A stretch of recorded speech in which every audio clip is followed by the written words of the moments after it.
Welcome to our free YouTube creator training library brought to you by the senior tuber community. Next, we're going to talk about subtitles. Subtitles or closed caption, those are for your audience. And not everybody is hearing impaired, but it's for hearing impaired.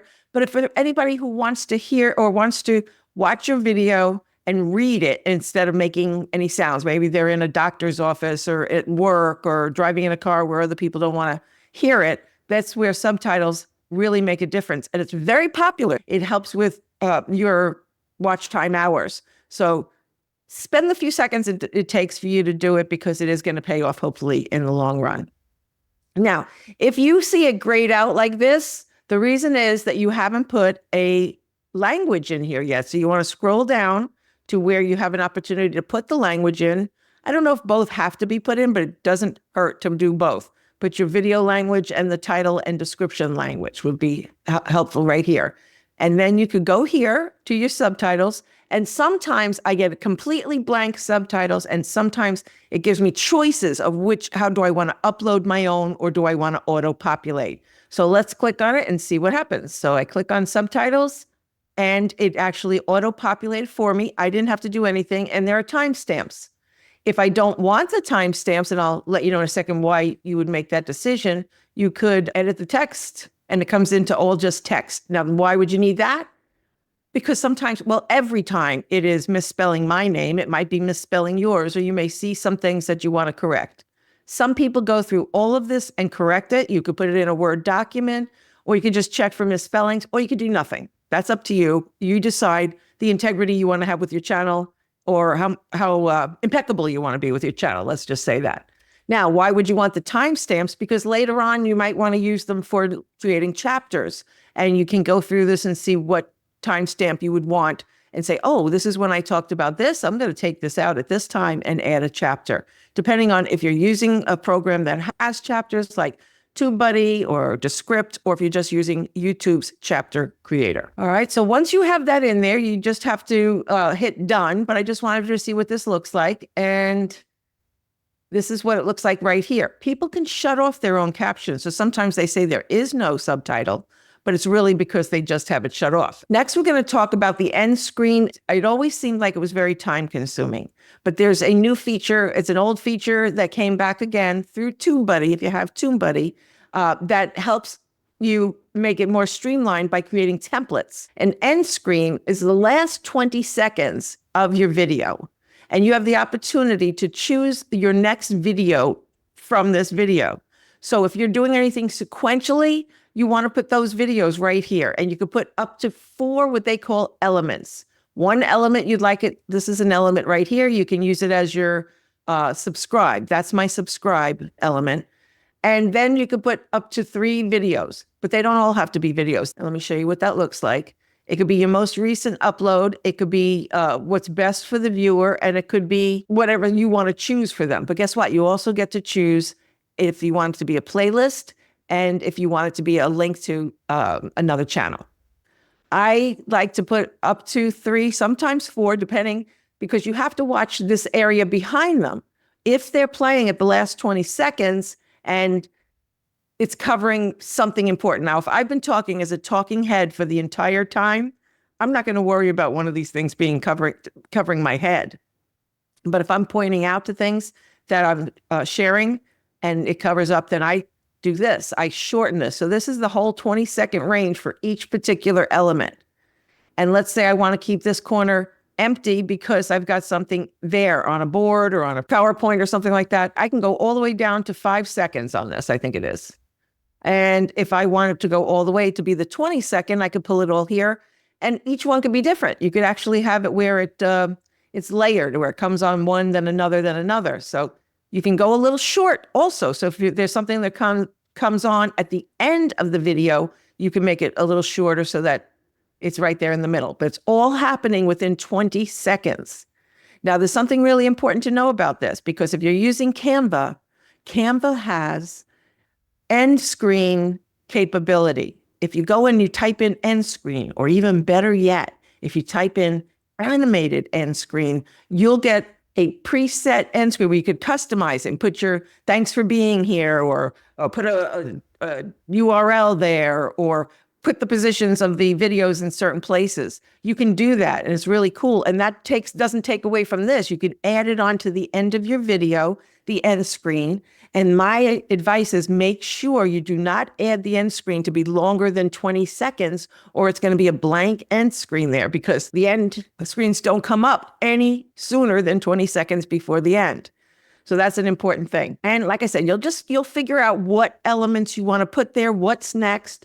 So sometimes I put in my welcome page because it's very important that people who saw this somewhere else on some other platform, that they know that what I'm about, and they may not know how to get to me. They may not know anything about me, but that welcome, which we call a trailer, that's important that I put it out there on anything I can. So anybody who's just visiting me from Instagram or LinkedIn and they see my video, they know they can go back and find out more about me and my channel. So here you can see where it started 20 seconds, then all of a sudden things start popping up as their time is set, okay? And try it all different ways so you can decide, did it cover anything or not? Now, here's the good part. You can apply a template, but first you want to create one. So let's say I like the way this looks. I like the way it works out. I like the timing. It's pretty much the way all my videos go. Then I can go here and I can click this and it pops up an opportunity for a template. So what if I say this is my 3-element with a welcome page template? I can name it whatever it is so I recognize it. Or it could be the template I use for training or the template I use for podcasts. Whatever you think you need to see for it to resonate with you when you see it. Okay, I'm not going to save this one because I already have them and I already actually have this set up, but I can click apply a template and then it gives me all the templates I have and I get to decide which one I want to apply. That's really cool because now something where you had to go looking, and I'm going to show you if you don't have a template, at least the first one, what you need to do is to decide what time it's coming on in that 20-second range, what you're going to put there, which video or playlist or subscribe button, and you're going to have to do some time and thought into it. Once you save it as a template, it's going to take 1 second to just say, here, put that on, and then you save it and get out. That's one of the pieces of free real estate that I always talk about. This is your opportunity to showcase something on your channel. Doesn't cost you anything, but if you don't use it, you might lose somebody who does look at those and who does click. I'm a clicker. If there's things that pop up, I don't know if anybody watches like Saturday Night Live. I see the monologue of Saturday Night Live, and then it'll pop up several videos of what else was that episode. That it's working. Whatever they're doing is getting me to pop onto the next one by giving a good description of that video. And it's got a good thumbnail that makes me see who's in it. And I click. So do you want people to click? What we're trying to do is keep you bingeable. So using playlists that we talked about, using end screens and info cards, keep you bingeable because it keeps enticing people. You are trying to romance them to stay on your channel because that makes YouTube happy and they start sharing about you. And it also makes people stay on your channel, which helps you make money in the long run from watch time hours, advertisers, or just them staying there and getting to know you and falling in love with you. You get to have 5 info cards on every video. You have to be mindful of how long that video is. If it's very short, and if you ever look at your analytics and you notice that your average watch time is under 3 minutes, you don't want to put any info cards beyond that, not right away until that starts changing. So you have to put up an info card that's going to be maybe in 30 seconds, 50 seconds, and maybe 90 seconds or whatever you want to do, but just make sure that they don't go throughout the whole video. But here's the secret. You also can't put it sooner than 30 seconds because if you put your info card between 1 and 30 seconds, that's what you'll lose your view. When your people stay on for 30 seconds or longer, it now counts as a view for you. Anything less, it doesn't. So you wouldn't want to put an info card there that might take them to another place. You might have distracted them, say, okay, here's another shiny object for me to go look at, right? So definitely wait 30 seconds before you put up your info card and place them strategically, especially if you're saying, we have a new book out. And here it is, just go right here, and then they'll be able to click on it. And you probably don't know what that is for some of you, so I'm going to show you what that looks like. So this is the info card. It's a black strip, and there's some words in there. You get to change the words. So here are your options. Again, They're elements, and you get to decide what elements you want. Yeah, this one's a video card, right? Here's one that's a playlist. And I can also add in a link. So in this particular one, I asked for it to start at 35 seconds, right after it gets over that view. And then this is the name of the video that I chose. And you could do 2 custom messages, because sometimes, like about the advanced settings for your YouTube channel, that's never going to fit in here. And so people are going to see about or something. They're not going to see much of it. So I have the opportunity to change that. And I did. I put navigating YouTube settings. Still, look, it's truncated. I can't see all of it. So I could say YouTube settings. If you're watching in the upper right-hand corner, you're seeing it change. And that's all you need there, YouTube settings. And then maybe somebody will click on it. And right here, what you put here, it's all 30 characters or less. In this particular case, this will go inside once they click. So if you go here and click on YouTube settings, right here it says, set your channel up correctly. This is just another prompt to romance them to keep going. You don't have to do these things, but why not? Why not entice them? Now you can have, like I said, you can have up to 5. This next one is a playlist. In the playlist, I'd say that I want it on in 45 seconds. I just want to hit them all right in the same. In the first few minutes. And this is the playlist I chose, but the same thing applies with the custom message and the teaser. Remember, the teaser is what gets them to see it up here. So if you want to see it, you have to close it so you can see the next one. And that's what live training replays. So they'll click here. Once they click here, now they'll see the custom message that I put in here. Maybe that's the extra prompt they needed to click on it. Once again, you don't have to do that. But why wouldn't you? We're trying to get people to take action. And then you have some others. Let me see what else here. I have a link card if I wanted to put a link to my website. Actually, I think I have 2 link cards here. So you get to decide what one you want. And see these little here, these are going to tell you where they are. And you could actually move them around a little bit if you want to manually, once you figure out where you want them. And if you see it's the one that you're pointing at saying, buy my book here, make sure you're pointing to the right side, depending on if you have a mirrored view or not. So I can't even tell you which side it is. For me, it might be here. For you, it might be there. But if you say, go ahead and check here for my new book, or watch the video about my new book, or watch my new video, anything that you're trying to prompt them on, you can actually move this to exactly when you have your finger there. So it'll come up exactly at the right time. It's pretty cool how that happens. Now, here we go again with the template. Same thing. I could click here. And I can create a template name, and that's there anytime I have this type of video go up. Now, you'll probably want to change those videos if you want to. Maybe it doesn't matter. But this is for those times that either you don't have time, but you want to have an end screen and you want to give them choice, or if you think it's going to be related to the video that you're putting up. And then if you did come in and you want to see the template, these are not the same templates that you did for the end screen. So you have to create this also at least one time, but hopefully many times, because you'll have different videos and different topics for the video. Hopefully some will have podcasts, some will have interviews, some will have reviews, some will have testimonials, open boxing, whatever it is that your channel does. You'll want to make sure that you have a different one for each one, so that at least the people won't feel a little lost and out of place if they're getting a card or an end screen that doesn't relate to the video. Upload defaults are a template that you create through TubeBuddy. Now, YouTube has one upload default. And if you use their upload default, and I'm going to show you what that looks like in a second, if you use YouTube's upload default, that's the default that will show up for every single video that you upload. And that could be a problem because you want things that are specific. And so let me just show you what that looks like really quick. So upload default is a TubeBuddy addition for you. You have that one upload default from YouTube. And if I click on here, this is what it looks like. However, if I were to put even this, if I just put in then every single time I upload a video, the word "the" is going to pop up for that video. And so I say leave it completely blank if you have TubeBuddy. And then you create upload defaults that are not that first page.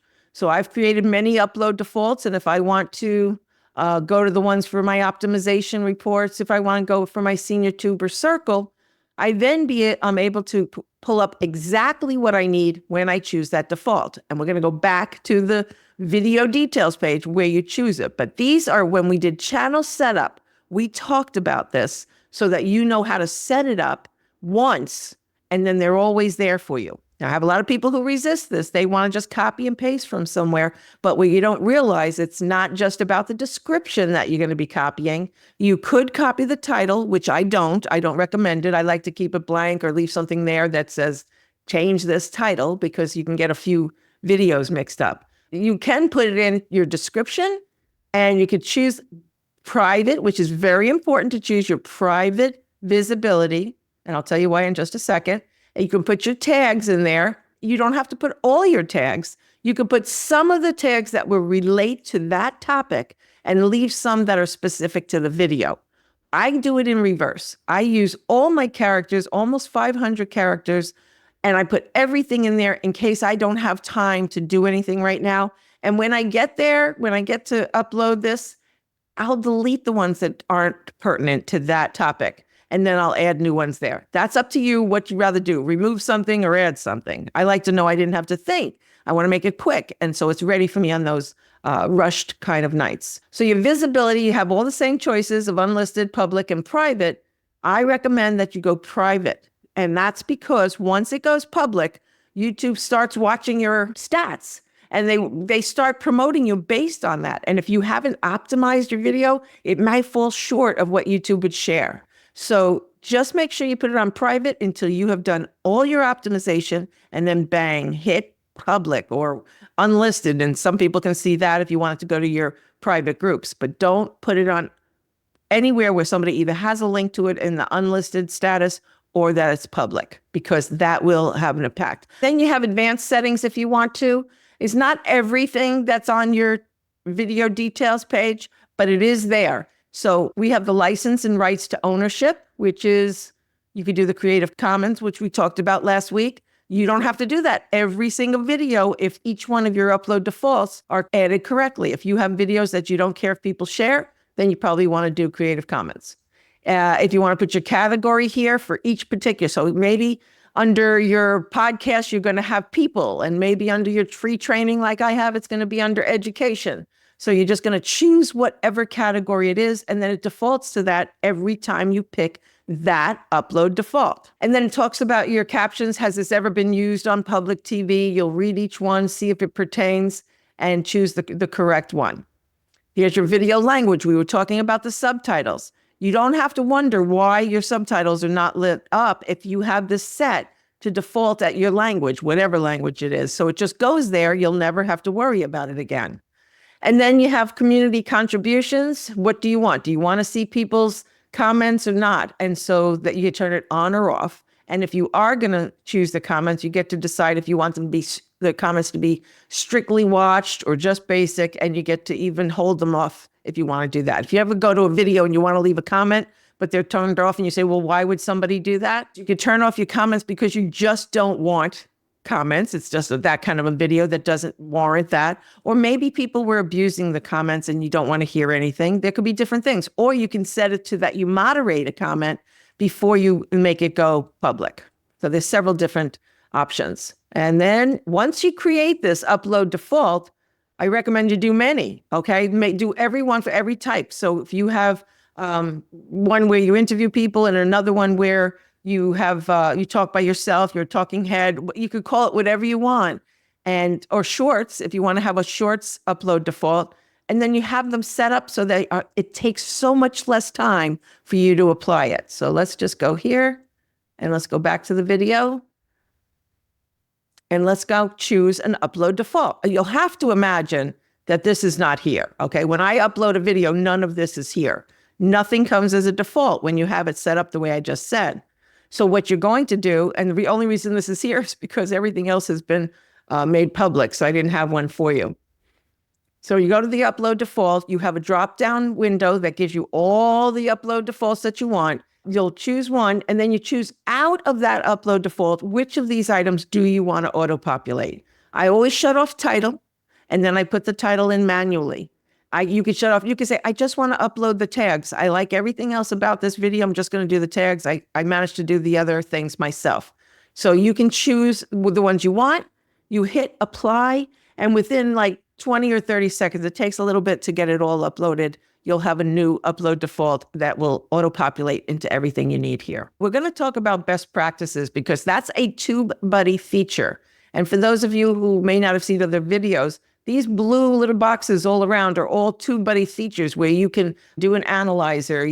All the benefits that TubeBuddy offers are lit up right around there, so you know if you can get things better equipped once you use the TubeBuddy features. So here it is. Anything that has a check mark next to it is where I did what the best practices are. And you scroll down and you see which ones didn't I use the best practices for. I didn't add chapters, and I didn't get a like on Facebook. And getting a like on Facebook is tricky because when I go to put it on Facebook, sometimes it doesn't give me credit for getting a like on Facebook.